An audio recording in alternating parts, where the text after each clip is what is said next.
What is up, guys? How are y'all doing, What's man? up? I know we've already had like our Happy New Year and all that stuff, but tonight we are kicking off the first episode of our seventh season of podcasts with the Outdoors Live crew. So you guys are looking Yeah, old. yeah. How are you doing, John? Happy You're an birthday, old brother. man. Well, I just turned another year older on the 2nd of January, so I probably am looking old. Doing good. Been dealing with a lot of different stuff, but I'm doing good. Been busy. I'm doing a lot of boat work that I have to do now because of my boat screw up when we were down at the coast. But it's going to make good videos, and all my boat work videos do the best. People don't care when I'm fishing. They just like to see me work on boats and boat motors. So that's good. That's going to keep me busy for a little bit. Right, yeah. Good to see you. I got my Yeah, we missed granddaughter you. running around, so if you hear noises or I, see me I, I've looking got away, puppies running around uh, here, so I got the same thing. Apologies in advance if puppies and granddaughters start yelling at each other over the thing. That's just all. That's where we're at right now these yes, days. it is. Very nice. Grant, what you been up to, Yeah, man? man. Missed you, John. Yeah, it's Happy New Year. Happy birthday. Good to Thank see you. you. Thank you. I'm been busy. We got had a lot going on the past couple weeks. We got our house delivered. Just waiting Heck for some yeah. blocks, and we got meeting the electricity guy on the 14th. What is that? Wednesday afternoon. And then, so we should have electric in the next 2 weeks or so. We got a metal building coming from Max Steel out of Tennessee on Thursday. Basically a 3-car garage, metal building. Uh, it's been a roller coaster for sure. Dude, I bet we're in you're pacing us right now, but we're moving a little bit faster on that project than I was actually, even more. We're moving faster than I was even comfortable doing, but we're just doing it. Just make our apologies afterwards, and kind of hearing you going through that, it's kind of nice because it's a little bit reassuring hearing that we're kind of on the same path with a lot of things. Although my big hang up right now is I told them to rut the place out, and they said no, they don't want to hurt the land. They need a driveway. I don't have the money to build a driveway, so I said, "I'll rut the place out." And they were saying, after I told them that, they're like, "Well, we're actually worried about getting our truck stuck, so you need to go ahead and give us a driveway." So now Yeah. I got to figure out how to get a driveway built. Yeah. And then you get to look forward to them rutting up your brand new driveway. Right? Yeah, That's exactly. what's Yeah. happened to me. We got our driveway back in August, and I just got the pad for the uh, metal building, the garage. I just got it done 2 weeks ago. So now, well, we're fortunate the well driller did show up, but when he came in, he took that concrete pad and he rutted my concrete pad up, or not concrete. I'm sorry, not concrete. Driveway. Rock pad, not Yeah. concrete. Rock pad. He rutted it up a little bit, so but it'll be all right. Ruts can be fixed for sure. Yeah. Yeah. Yeah. Yeah, that's how that's all part of the process, I think, of the whole thing. Real quick, I want to say hello. So I don't know if you caught this or not. On New Year's Day, I did a live stream. I was out at the beach. I love catching the first live stream of the first sunrise of the year, doing a live stream, doing some fishing. Normally, that is not the best day to be doing some fishing. Typically, I mean, it's not that it's a bad day, but we tend to have these cold fronts blowing through, and it's just like a coin flip as to whether or not that's going to be a good day to be out. What didn't actually end up being a terrible day, but that morning I was not on my game. As I'm out there doing this, so I've got the chat going, we've got the fishing going, it's cold, I'm warming up, we're doing all of our fishing. And then one of the members of the chat is this gentleman by the name of Asher's Fishing Adventures. He's talking about doing a YouTube channel. And I'm like, yes, absolutely. You need to be doing a YouTube channel. I fully support this. Yep. And he's like, well, I got a camera. I'm coming out. And he rolls out onto the beach. He lives on the island. He hops on his bicycle and rides down there to Bob Hall Pier and ends up hanging out. And he's fishing while I'm sitting there doing a live stream, all this stuff. So Asher's been like the most awesome like YouTube personality. Like one of these days when I grow up, I hope to have a YouTube channel like Asher does. He's in the chat here. And Asher, man, I just wanted to say hi personally on there to you. man, I want to tell you, dude, you need to keep doing everything you're doing because you are doing it better than any of us are. So keep it up and don't fall by the wayside. I want to keep you around here because I personally want to ride your coattails because you got something special with what you're doing. Very cool. Congratulations, young I'm man. gonna have to check him out. Also, Dennis, good to see you, sir. Old buddy of mine. So, kicking things off, John, you have a read for us, man. What have you got? Yeah, so last month I had a company reach out to me, and they were kind of, hey, we got a product, and based on your YouTube channel, the zone you're in, right, the outdoors, the fishing, the hunting, and whatnot, we think our product will do good with your customers, with your viewers. And I was like, okay, we can do that. And I said, so what you got? So the name of the company is, if you can read that, Epic Water Filters, right? Oh, yeah, I've heard of these guys. Yeah. Okay, Yeah. they started out, two different people with the same kind of goal, got together. They're in Denver, American made, right? And it's basically water filters, but not just water filters. I just showed you my drink bottle, right? So this is one of the bottles they have, and what's inside it is, you open it up, and I'm not going to pull it out because it's all wet, but, well, you can see it. So there's a filter in it, right? And so now I just drink whatever water, and it's filtered, and they've got two different types of filters come with this when you get it.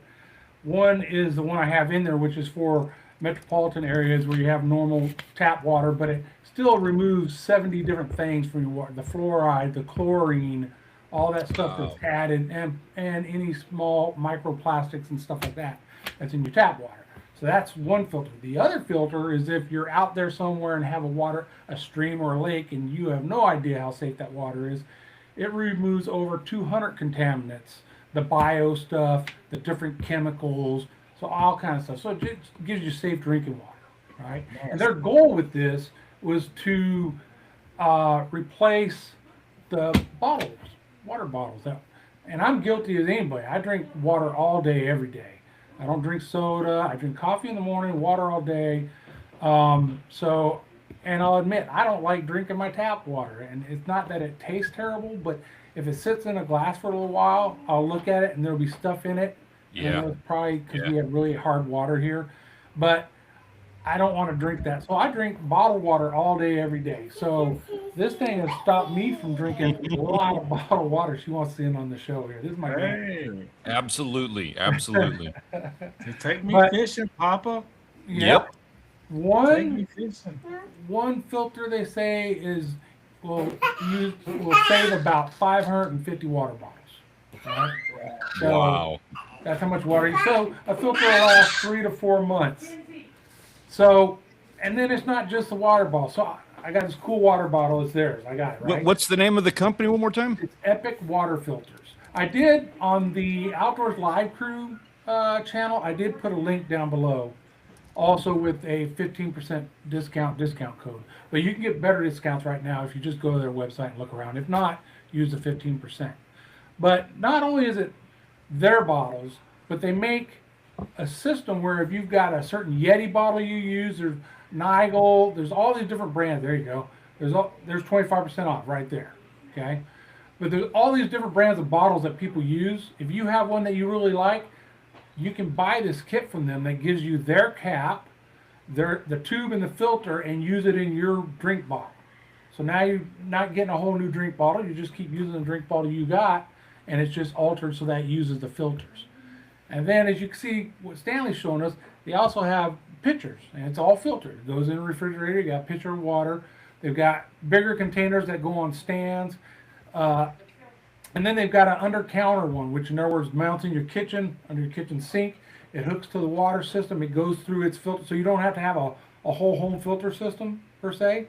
It just filters that water. It comes out. You have a little nozzle at the top, right, by your regular sink. And you just fill your water, drinking water from that. So me and Audrey, some of you know, we're going to be doing a fifth wheel here in a couple of years. We're going to sell this house and be traveling more. And I'm definitely going to install that in the fifth wheel, because when you're moving around a fifth wheel, you're hooking up to water at all these different places. You don't know what you're dealing with water-wise. So it'd be nice to have that for any water we're going to drink. So I like them a lot, and I like them enough that they sent me this one, and then I bought Audrey one, so she has a drink bottle too. So again, filter lasts about 3 to 4 months. You can join a subscription system with them if you really like it, and maybe you got the pitcher too or whatever, and you want to get filters on the regular. They'll send them to you, and if you do that, you can also send them back your old filters, and they'll recycle those for you. So pretty cool system. There's one of the pictures there. So Epic Water Filters, links in the description below. Or did somebody put it up here already? No, not yet. But links in the description down below, and check them out. I like their goal. Like I said, we were in a whole thing a few years ago with Mr. Beast, right? About getting the trash out of the water. Remember that? 1,000 pounds or 1 million pounds or whatever it was. Yep. These people are the same mindset. They want to reduce the contaminants in our water, make it safer for us, and they want to reduce the single-use plastics, which is the water bottles. And I would go through a case of water a week at least. And I haven't bought another case of water since I started using this cup, so I know it's working for me. I tell you what, I'm sold on this, and it's not just like, for one, I put a lot of trust and value in your opinion on these things. Like, you tend to handle yourself very well with the people that you align with. But for two, so we really tried to do that. Like, I'm really into the idea. I'm passionate about the idea of reducing plastic. I don't use plastic bags. I've got this ridiculous collection of reusable bags that I take to HEB every time I'm up there. And probably the biggest issue that we have right now with plastics is the water, because the water down here is just not good. And we probably go through 3 or 4 water boils every year where I'm at. Yeah. And so, the girls are all about those goofy Stanley cups, and which the Stanley cups are awesome, but now Amu or whatever is the new brand, and I don't agree with that at all. But this is such an easy thing to fall in line with what they are already doing. Yeah. They're still using the plastic water bottles to fill these things. Why not use our water? Just take a simple filter to make it where it's okay to drink. Yeah. And when I first got it, I mean, like I said, I've been using it for about a month now. I'm like, is it going to make the water taste funny or nothing like that? No weird taste, nothing, just water, just pure water. Yeah, I love that. Also, for what you're talking about with the fifth wheel, I would like to have, like if I had like a big tank of water or something on the truck, if I'm going for a long haul fishing trip, this is exactly what I would want. Yeah, definitely. What's up, Ben? Good to see you, sir. What's up, Ben? So, like I said, links in the description.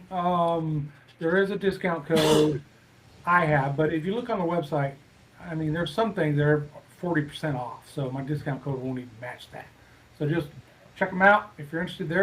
That's a good drop down. That's the Undersink one. There's all the bottles they have, and then the Answer, the second one from the right, that is the one where you can get the stuff to add for your own bottle, right? So if you got a drink bottle you already love, Yeti, Nigel, all these different kinds. Stanley, right? It's the Stanley. Okay, Stanley too.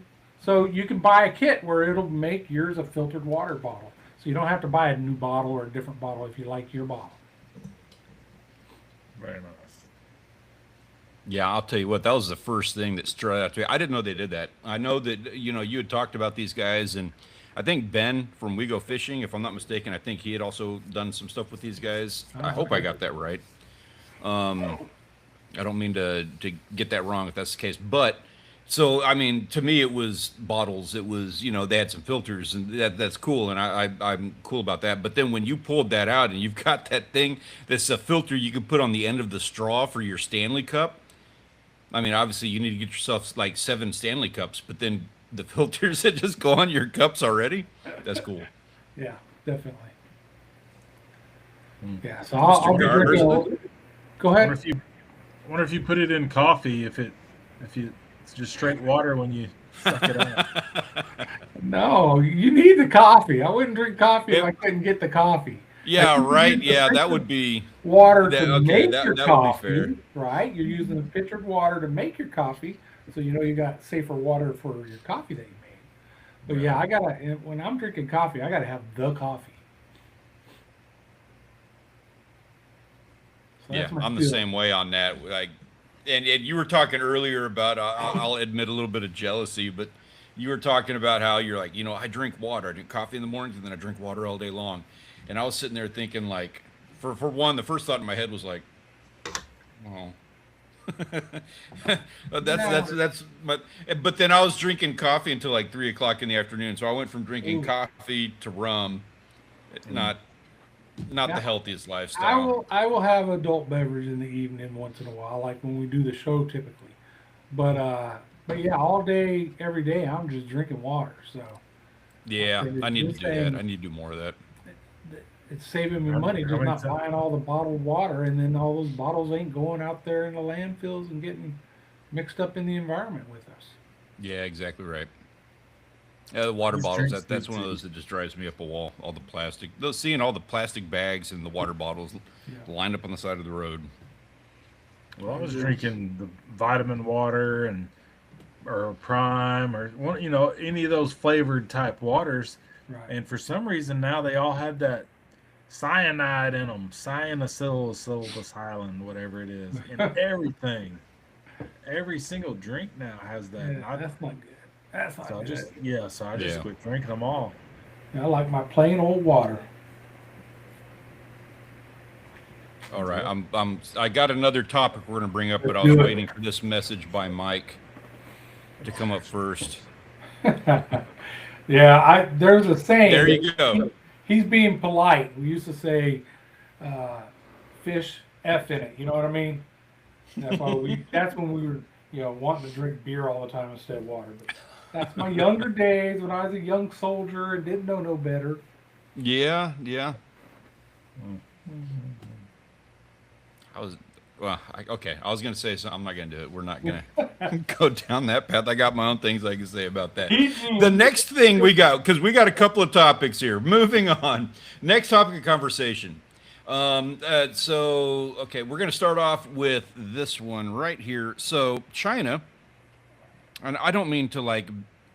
We've been bashing China now for 2 weeks in a row, and I Oh, that's don't mean okay. to be doing that. They're very bashful. But China, in typical Chinese, typical China fashion for the government here, I'm talking about the government, not the culture, but in typical Chinese government fashion, China is overfishing,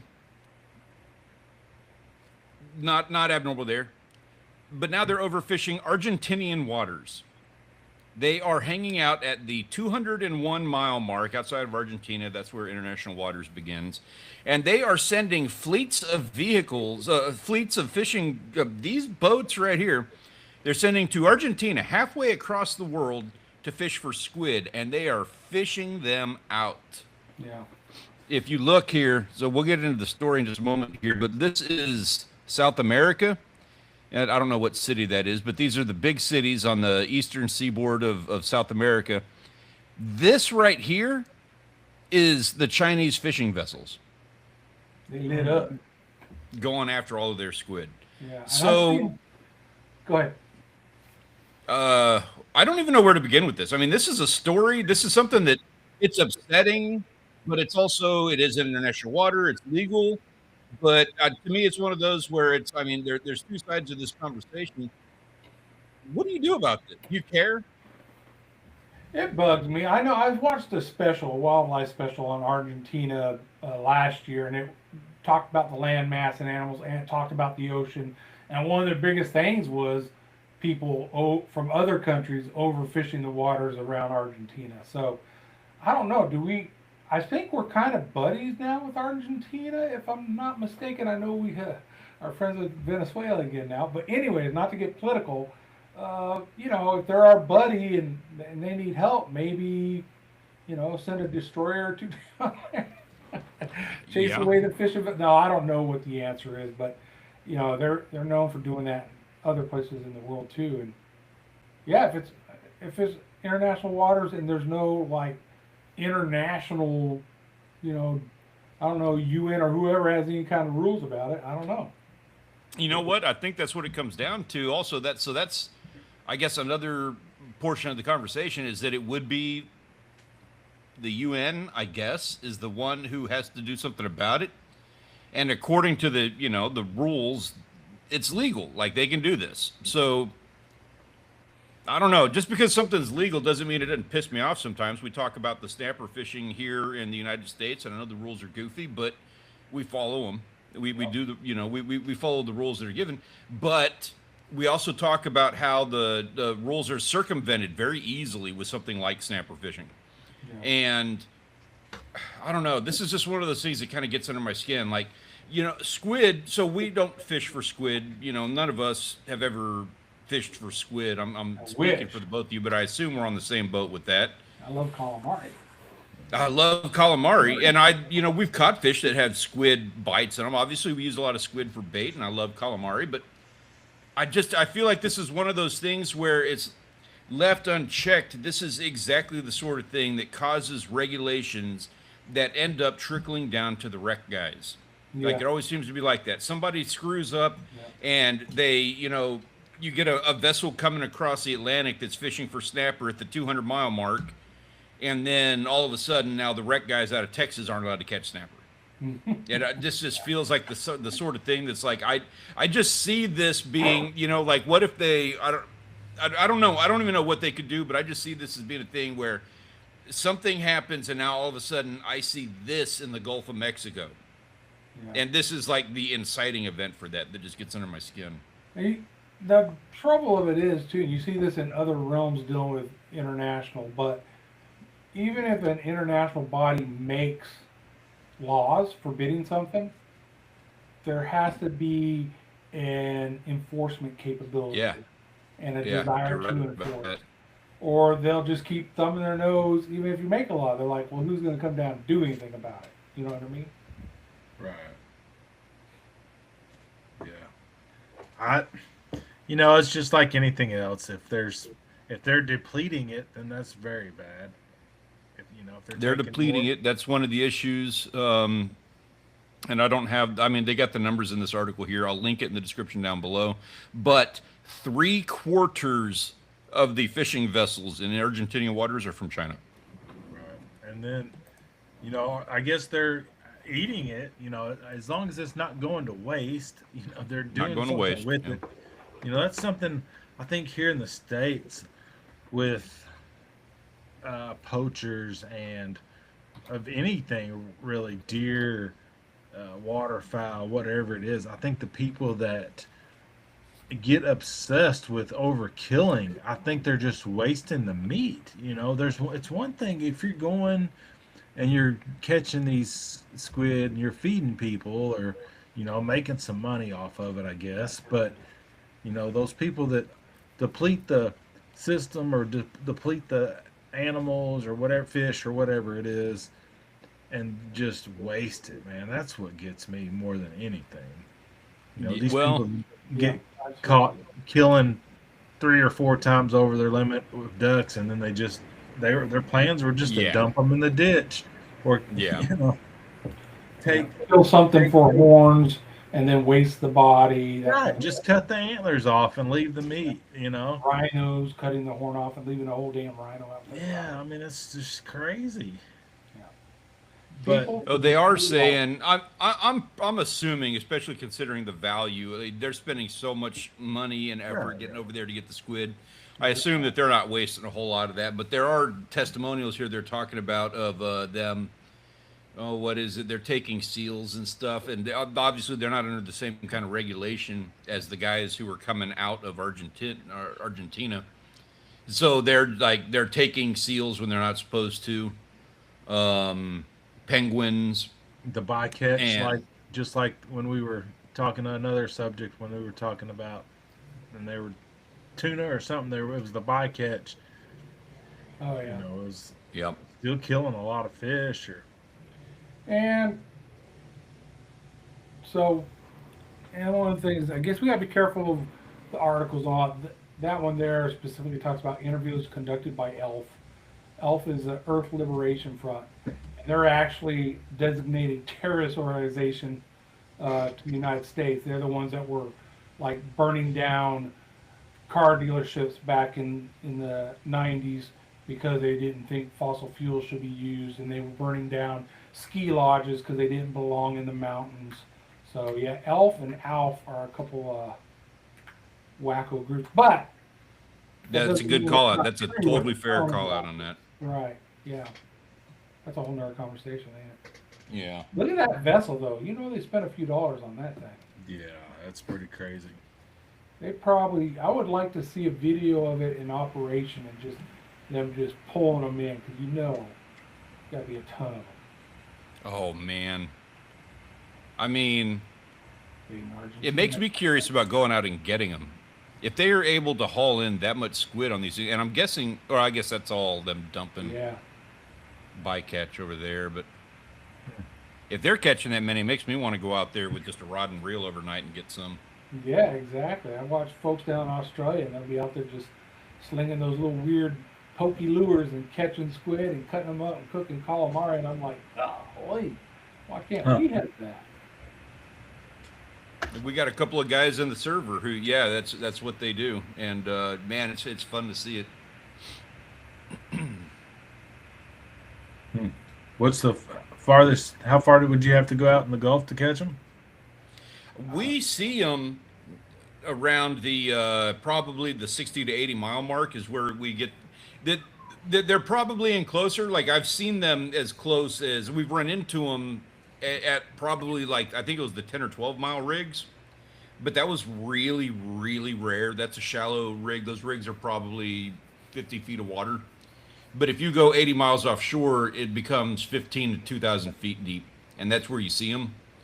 So 80 miles. Short answer. Ouch.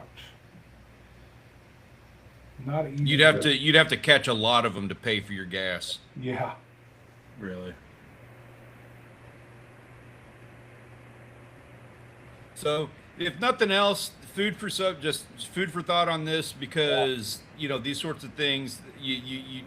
You talk about regulations on some of these species, and you know you can almost always kind of dial that back to something like this that you saw back in the 80s that happened, and then all of a sudden we decided that we had to start making rules that you know that affected the wreck guys. So I bring this up. This is one of those things. It's something to be aware of.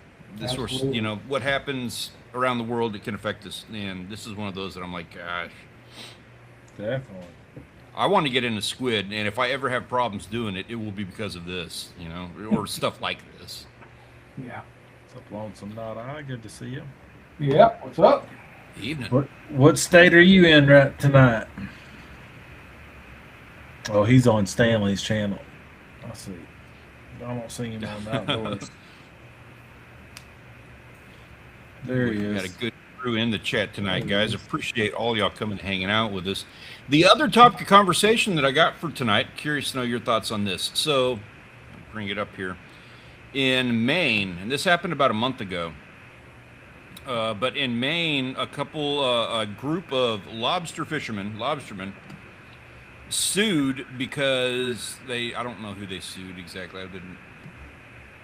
I think they sued the local government or something like that. But basically, they sued because they did not want marine, I forget what they're called, their VMCs or something, vessel. They didn't want trackers on their boats. So they are lobstering, and as a part of that, they have to have an electronic tracking device that shows where their boat is at all times. The shrimpers have the same thing down here, and we track them. I mean, we watch where they're going because we're going to go fish behind those shrimp boats, and also, you know, we trade them for shrimp when we're out there. And it's going to be hard for them to fight that just because it's out there. Like my boat, I can look on my radar, and I get updates any vessels around me, and it's a safety thing. If you're out there and It is a at night safety or something, and there's big old tankers or something coming through, you want to see them. And it shows you their number, and it shows them your number, right? So you can hail them if you have to or whatever on the radio. So if they're using that system to track these guys, but why are they tracking them? What are they trying to find out from is there a certain area they're not supposed to be in or something like that? Yeah, so basically what the synopsis of this, what I'm getting out of it is they're tracking them the exact same way they track every other commercial boat. Like if you're out there commercially fishing, you have to have, for whatever, I don't know where they draw the line on that, but you have to have like some kind of tracker. It is a safety thing. And they did lose this. So they sued, but they lost that. The judge dismissed it. They're all up in arms about it. They say it's a violation of privacy. And I'll be the first one to sit there and argue, you know, privacy. And yeah, I don't want a tracker on my boat and, you know, blah, blah, blah. But at the same time, I kind of align where it's a commercial boat. I don't care about your privacy. If you're in public, you have no guarantee of privacy. Just like when somebody's on the sidewalk filming and somebody gets all mad and you can't film me, I'm not giving you permission. Don't need your permission. You're in public. There's no requirement. So if they're out in public, right? You know, don't film me in my own residence, right? Don't track me if I'm moving around my own house. But if I'm out in the ocean moving around, I don't give a crap if you track me. Heck, if somebody wants to follow me around, if someone's going to follow us around, I'm totally cool with that. We've played the game. Like we've got my uncle has the expensive equipment, you know, so I understand. I'm not going to be unfair. I'll play devil's advocate or whatever, you know, it is. I'll be fair about it. When we're out there, we see somebody who's holed up at a spot that we didn't know existed. We've got the little thing where you can touch on the radar and tag him where he's at, and we can go back later. We don't even have to stop. We can do it at 50 miles an hour. Just ping, let's go back there, tag that spot. So I'm not against that. Like, that's part of the game. You know, if you don't want your spot to get found out, you're playing a game like that, then throw your outriggers out, make it look like you're trolling, and we'll never think anything of it. It's all part of the big stupid game, and the big stupid game is part of what makes it fun. Yeah.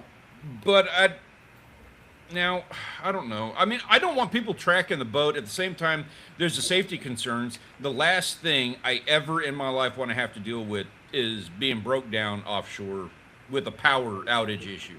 Yeah, definitely. That's the scariest thing. That is the scariest thing.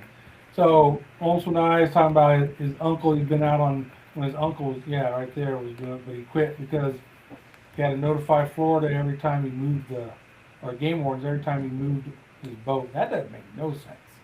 I know we got a lot of shrimpers here, and they go in and out, and they check them, but I don't think they have to tell them every time they move the boat somewhere. That's just crazy. I wouldn't like that part either. Yeah. Track me, you'll see I move my boat. I don't need to tell you. Right? True. If it's such a big deal, just ask. I'll tell you. Yeah.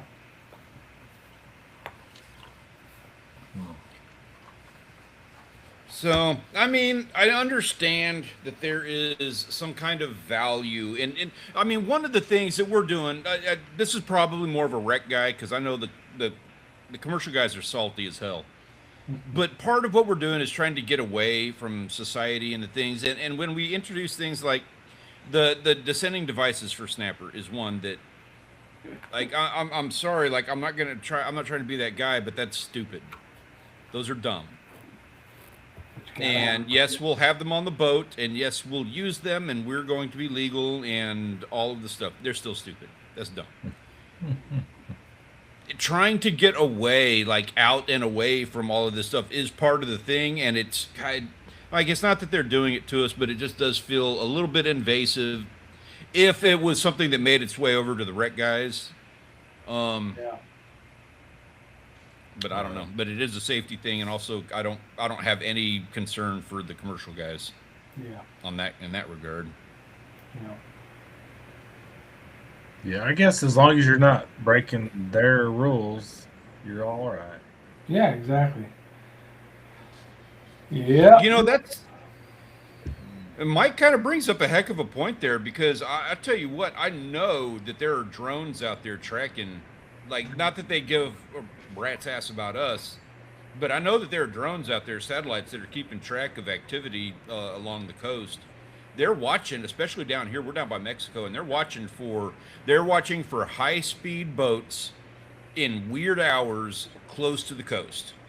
Like, I know that one for a fact, and so I know that we're being seen whenever that happens. You see a Panga with 4 motors on it. four cheap motors. Yeah. My big old boat they give a shit about. Yeah, that's exactly right. Yeah, they're looking for pangas. They're looking for pangas hauling ass from Port Isabel. Yeah, very nice.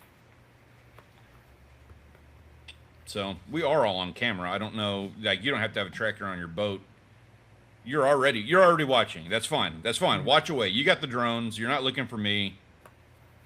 I don't need a tracker on the boat. But just keep an eye out for me. If we die out on the water, I just want that drone to take a minute to come give us a hand is all. Right. That would be crazy. Hey, we just happened to notice your boat sank and you guys are floating around, so we're going to come pick you up. That would be nice. We've had a couple of, I don't remember the last time. It's been a minute, but we've talked about guys getting lost out at sea. It kind of feels like it happens more in the bay than in the Gulf, but it does happen. It'd be nice to hear about how those guys, they lost power, and then, but the military drone found them, knew exactly where they were, was able to respond in 45 minutes. This sounds way too Karenish for me. I'm American. You can't track me out of my house in public waters on the ocean. I agree with him. It is kind of Karenish to whine about it. Yeah, so you're absolutely right, Mike, and I sign off on that. I get it. I own a cell phone. I've got Wi-Fi in my house. Like, I've got all of the things that I'm personally against. They're absolutely tracking me. China has my data. Google has the rights to my face, and they can probably create a me if they ever desired to do so. But when I'm out at sea, that's not the case anymore. At least that's, historically, like my phone doesn't work. That's one of the things I love about being offshore. There's a sense of freedom. There's some adventure in the fact that I'm off doing something that's primal, something that, my forefathers used to do without, I know they didn't have the electronics and they didn't have like the Freeman and all that, but in 2025, it makes me feel like I'm at least a little bit closer to, being that man that my grandfather was. Yeah, last year, whatever. It's all going to be 2025 to me until, things start going my way. I filled some paperwork today at the doctor's office. I'm about to write 2025. I had to line that shit out. First time I had to write it this year. You're like scratching it off the page. Yeah. I agree with that. Screw 2025. No, I'm going to give a quick shout out to Cito. They're good folks. Yeah, they Those are. of you that have been paying attention, I ran the Grady White ashore when we were down there, and called them on the radio. Supposed to call them on 16, which is what Coast Guard uses, and then they should come on and say, hey, move to such and. Well, they never replied, and then Coast Guard replied, and then Coast Guard actually phone called Cito, and dude came out and yanked us off the thing. It would have cost close to $800-900 to do what he did if I had to pay for it, but it's I think like $160 a year I pay and cheap insurance for me. Heck yeah. We've experienced the Cito, and same thing. It's like, I know that can be probably a little bit of a pill to swallow on a monthly basis or annually, whatever you pay it. But when it happens, when it happened, I wasn't on this trip, but it was my dad who did it. He was just offshore, but he was probably, I don't know, I want to say 10 miles down the beach. And so they called Cito, and Cito's like, yep, we're coming for you. And he just sat back and fished. Like, that was it. There was no more stress at that point. Yeah. He was good to go. He sat there and just enjoyed the rest of his day. And the thing is like, I have heard this story from so many people. You were talking about it. You had your thing you went through. My dad had his thing a couple of years ago now. Ben with We Go Fishing, he had his Cito moment. Like, yeah. I've had those days where we fired off the flare. Like, I tell you what, one of the worst feelings I ever had in my life, that we couldn't get the boat started. We were offshore, and we saw a boat coming, and we'd been out there. We were waiting dead in the water for like an hour, and we're fishing and we're doing what we can, just waiting. We were outside of Packery, so we were in a line of sight. People were going to be coming by, ending their day, so we were just kind of waiting for that traffic to start coming through. And we saw a boat coming, so we're like, oh, this is the time. Finally, okay, we got somebody coming. And I was like, hey, we should fire off a flare. I mean, it'll be kind of be fun, right? How often do you get to fire off a flare? And this is kind of what they're here for. And let's make the most of the opportunity. We've got a boat coming. Let's not leave it up to chance. And everybody's like, yeah, you know what? This is the time. We need to fire a flare. Worst feeling I ever had in my life, or one of the worst feelings I ever had in my life, was taking that flare gun and pointing that thing up and firing it and watching it go and not doing anything. Were they expired? They were expired. And like they still worked, but there was no way anybody was ever going to see that thing. Yeah. Yeah, Hey, it was time? pitiful. I know you got a lot of pictures to show tonight. Yeah, okay, all right. I'll stop talking. That's what John's saying. So let's see some pictures, dadgummit. I'm going to keep my sea tow up in Michigan because the Great Lakes, you might as well be on an ocean when you're on the Great Lakes. So, Man, I guess that's. Have you seen some of the, like, what is it? The west side of the lakes are down low, and then the east side of the lakes are high like winds. 3 foot. I had something like that when I was there as a teenager. We could walk out a couple miles where before you'd been underwater, you know? Yeah, It's crazy. that's wild. All right, these are our photographs of the week. These are brought to you by the Premier Fishing and Hunting Discord server. There is a link in the description down below, so if you're interested in coming and joining us and sharing your experiences with us, we would love to have you. And these are the experiences that everybody else has had this week while I was frozen up and holed up in the house because it was too cold and couldn't get outside. So thank you for sharing and let me enjoy and get in on some of this. The guys who got outdoors and just got themselves, I don't know about this, the frozen lake stuff, I don't know. Yeah, but those sunsets, it's something else. But those, man, sunsets are beautiful. Beautiful. Oh, Lonesome Not I, I'm not going to not bring that up. That's not a bad point. I don't know. I don't disagree, but man, I don't know, It government. may help me get sea tow out there, I guess you could say. I just always picture them as more for the big catastrophic stuff. They're out there saving lives. Your boat breaks down, you're not in danger really, so sea tow can get your butt. But I would be good if they gave a grant, like a federal grant to sea tow. I'd be good with that. I like it. Oh yeah, see, I didn't have a smoke flare. This was just there was smoke coming off of it, but it was just pitiful to watch. Man, that looks like hard water in the background of those pictures. Yeah. We talked about this last week. I didn't know you did bass in conditions like this. Yeah, the ice. They're hungry, you know. If it's cold enough to have some ice, then yeah, they're down there. They're hungry. You guys keep at it. Yeah, and especially like Gunpoint out there day and night doing this, like kudos, man. Dedicated. Yeah. I envy, like I respect, like I would go fishing with you because I know that I wouldn't have to worry about you, wimping out because it's too cold or too windy. That says a lot to me. Very nice. There you go. Very nice. Big hit. Don't have his own page. Dang. Okay, so no, but he's going to be on the next 3 pages. So he's going to have the whole left side of the screen for the next couple of minutes here. Those are some nice shots of those redfish. He's got the whole.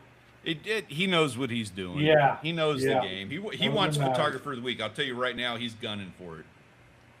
Yeah, that's what is that? A grinnell? A bowfin? No, I think so. Yeah. Big hit. Yeah. Okay. Cool. Some nice pictures, guys. Yeah. And Wild Japan. Hey, man. So he had a whole thing. I don't have all of the stuff that he's doing on this. Took his daughter out. She was having a ball, and he said she got. I guess that was the biggest of that type of carp that she had ever caught, and so they had to measure it. And after that, he said everything they caught had to go on the tape. Heck yeah. Now, did you catch the goldfish, or was the goldfish bait? That's what that looks like, the goldfish. No, I think they caught it. Caught it, yeah. Yeah. Yeah. And as a side note, that's not a bad catch, Big Hit. Like you're probably not too fair that you're juxtapositioned with Wild Japan's daughter, but you get some kudos too for a good catch. Is that a tilapia? Yeah. Yep. Yeah, a thick one. Yeah, that's a good eater right there. Man, it's cool. Wild Japan, watching your daughter grow up, man. Yeah. Glad she's still wanting to catch some fish. Keep her active in it. Yep. Yeah, you're doing it right. We need like us. The world needs more of this in the world. Yep. Cute. But there we go. Oh man, salmon. Yeah. EVR, he's one that he's just been turning it on the last couple of weeks. Every week now, I think 3 weeks in a row, he's been out there doing something like this. And again, he's got the pictures down, Pat. Yeah. Probably, like, I'm not gonna lie, he's probably got the photography down better than just about anybody else. He's getting some amazing catches. It's just little nuanced things I think that are stepping between him and having like an entire section of the Wall of Fame to himself. Right. These camera phones make it look like you got a professional photographer. Yeah.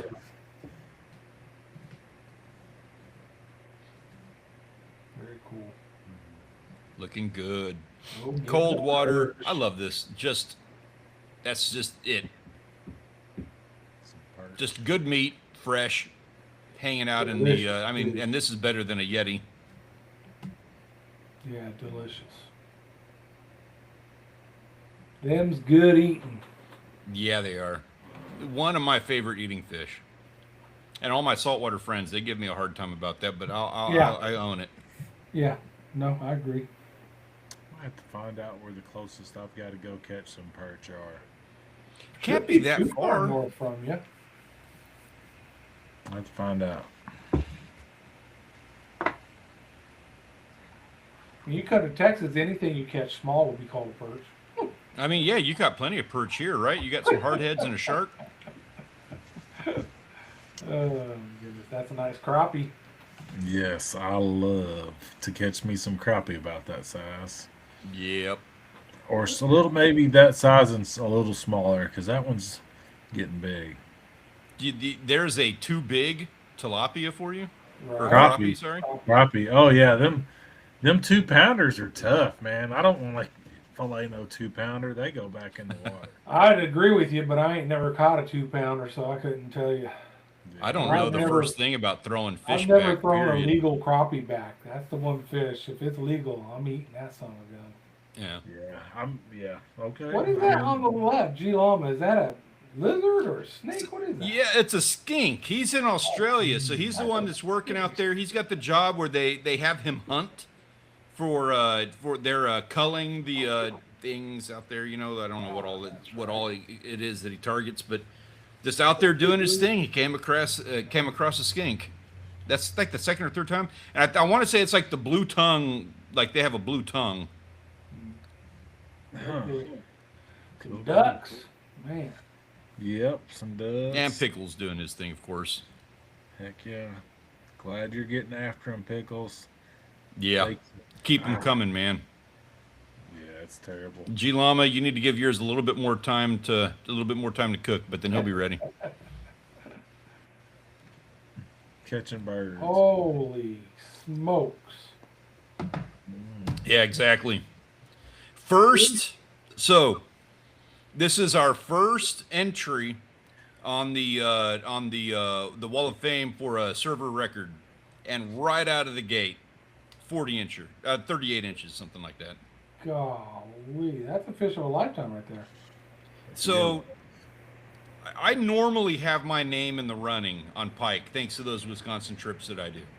I had the record in the server last year for about 9 months, and then somebody late in the fall, they were out ice fishing and smoked me. I say smoked me. They beat me by like 6 inches. I think it's pretty safe to say that we're probably not going to be getting another record pike beating this in 2026. Golly, that is sick. That thing is a monster. And an excellent picture again. They're all getting it down And pat now.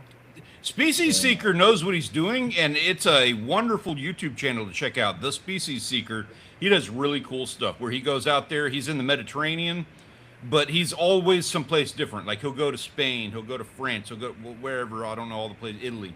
He goes to all the places around there, and his whole spiel is, I'm going to catch a bunch of stuff that I never caught before. It's really neat and filmed very well. Wow. That's crazy. Oh, there's a nice mess. You got perch, pike, and crappie. Mm-hmm. Eating good. Yep. Yeah, that's just that's a straight up my kind of haul. Yeah. Speaking my language, I like that. I like the variety. I like the poundage. Now, I'm still waiting for you and Grant to go up north in the wintertime and do some ice fishing with somebody. Notice I said you and Grant, not me. Yeah, I've never been work it out for invited. that. That's all I'm saying. I've never been invited. No way. There's nobody up north that's not invited you to go ice fishing, really. Not like officially, hey, come, not with a cool shack or something, maybe. Wait. It doesn't have to be a cool shack, just a shack at the most. A shanty or whatever. A No, shanty. I don't think. Well, I'm sure Mike, if he's still in there, he roundabout way has invited us to come up. But Yeah, probably. North How Dakota, far is Mike from you? I want the video. 14 hours, I believe. Wow. Okay. So I want to. I'm guessing he's probably about 20 hours from us. I'm gonna guess more than that. Look it up real Think? quick. Just put Jamestown, North Dakota, from All where right, you're all right. at. I'll do it. You guys keep doing the photos. Okay. Yeah. Okay. Dakota. There we go. We got a couple does. Red meat. Garrett with the nice 9-pointer, maybe. He didn't put a. Yeah, he didn't give me a 89. measure on that, but that was That's his. a nice deer. He's out to his ears. Yeah, the tip of his Yeah. ears. G Llama with the kangaroo. Wallaby. He got himself Wallaby. a wallaby. That's what he's up there doing. Sweet. I say up there. He's down in. I want to say he's in Tasmania. Mr. T with some meat for the freezer. All right.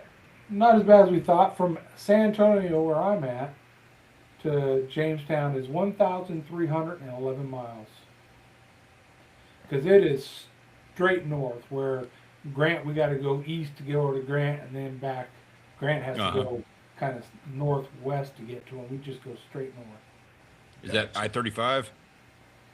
Part of the way. It's 20 hours and 11 minutes if you leave. Oh, I nailed it. I was within 11 minutes.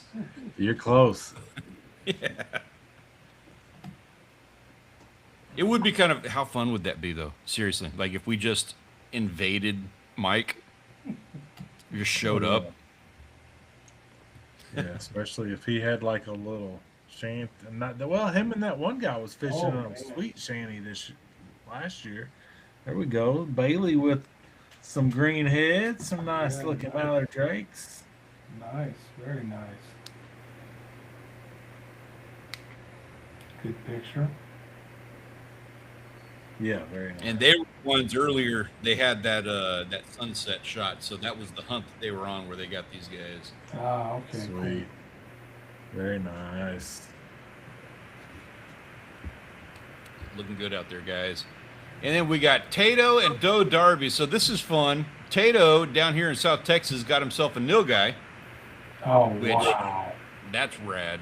Yes. I'm Jealous. envious of that one. Jealous. And then so Doe Darby, I found this just hilarious. Let everybody in on the joke. Got a bobcat and a bob coon. No, bobbed coon, Yeah. bobtail. I've seen one of those before. Yeah. Had his tail somewhere it shouldn't have been. Yep. Yeah, exactly right. I don't know if that was a trap or got hung up with a coyote or something. Yeah, I walked out to go hunting one morning. It was pitch black, and my motion light come on. my first one come on, and the second one come on from an animal, and it happened to be a raccoon, and it was missing its tail, and it was huge.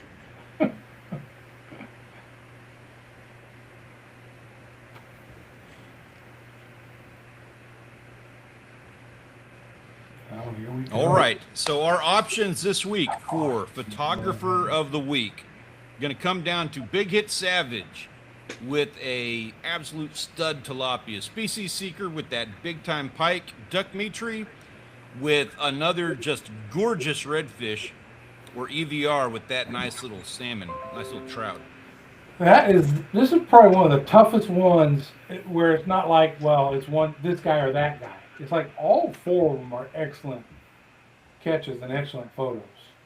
Yeah, we're starting the year off right for Yeah. sure. Good Lord. But Yeah, so I was having Oh, the same good. problem, just getting them on the board. Obviously, I couldn't keep the three options. I couldn't do three options without feeling like I left somebody out, and I just wasn't going to do it. So I was like, we're going with four. That's just the way that it is. Yeah. Nilgai are those really tough antelope. Yeah, that's basically what they are. They're antelope that down here they were brought in to the King Ranch, and then now they're just one of the sides of the King Ranch is the Gulf Coast, so they can swim. There's actually a channel there that they can swim across. They'll get away from the ranch, and so that's what these guys are out hunting sometimes. Yeah, and the meat's supposed to be one of the best. I haven't had it. Yeah, it's good I stuff. got a red deer a few years ago, and that was the best wild game meat I've ever had. And then I had somebody tell me that they had nilgai, and it was even better than red deer. I'm like, oh, I gotta have it. Yep. We need to set up something like that. Like I would have so much fun going to get Nilgai with you guys. That would be cool. That would be a blast. But we got C and B. Asher says, he got to hang out with Nick Meyer and Sammy from Everyday Beach Life yesterday. That's really rad, dude. I have been blessed to hang out with those guys a couple of times, and I've ran into, well, I mean, you'll see it in February and March. Go out to the Packery Channel Jetty. You will meet 100 YouTubers, guaranteed. And not throwing any shade at any of the guys on that jetty, nobody holds a lit match to Everyday Beach Life and Nick Meyer. Those guys are really nice guys. I like, anytime I've had the opportunity to run into them, it's always been a pleasure. All right, I'm stalling here instead of like picking somebody. Yeah, make your votes known, folks. You got like half a minute. Get them in. Yep. It looks like it's turning into a little bit of a landslide. I'm surprised. Yeah, I'm going. Is it? I'm trying to be fair. I'm not looking at the votes when I'm casting mine. I'm going Big Hit on this one. He's OG. He's got a great catch. I'm not knocking Species Seeker. But I will be, now that everybody's cast a vote, I will say he's probably going to have the record, so he's going to be on the board. But that's not a for sure thing, so we don't go by that. Yeah. Right. Yeah, I'm just picking him because he's the only one that's actually showing some teeth in the picture. That's the only differentiation between the four. Smile, huh? He's actually What's up, Lizard Guy? Good to see you, man. He looks genuinely excited with that catch. That's true. That's true. And it is a hell of a catch. It It is is. very I'm nice. jealous. Yes. All right, 10 more seconds. We got 10 seconds. Cast your vote now or forever hold your peace. Forever. Lizard Guy, you just popped in. Got to throw down a vote real quick. A, B, C, or D. Yeah. What are you Which one's thinking? the best picture of the week? As I cover it up with Asher's message. Very nice. That's so good for Nick. I love him. Nick's a good guy. Nick and Sammy and Marcus, good guys. All right, I'm counting it down. We got like 2 seconds. Lizard Guy, get a vote in. A, B, C, or D. What do you got? He got B. Okay. So that's... And we got a C at the last second. Couple of C's at the last second. That is it, guys. Congratulations to the Species Seeker. He is our photographer of the week this week. He ran away. He was about 2 votes ahead of everybody else. But, guys, the rest of you deserved a huge pat on the back. This was an amazing week, a really hard vote. Also, special thanks to our waitlisters for the week. That's going to be Lizard Guy, Cold Water Species Enthusiast, Spracklin, Big Hit Savage, Herring My Jig Out, Wild Japan, Doe Darby, and Bailey for getting out there, getting some fresh air, and enjoying themselves. Guys, before we close up shop, do you have anything for us as I get our graphic and everything set up here? I'm gonna be idle for a little bit this week because I'm going into some surgery. Nothing crazy, but it's gonna keep me from being able to move stuff and list stuff and do stuff. So it's probably gonna be a week and a half or so before I get to start messing around with boat work again. And that's kind of my thing right now, is I gotta get this boat ready. Heck yeah. Yeah, we've actually got the guy that brought the greenhouse here. He's coming to pick it up tomorrow to take it out to the farm. So Oh, nice. other than that, we've got the garage coming Thursday. So be an exciting week. Yeah, definitely.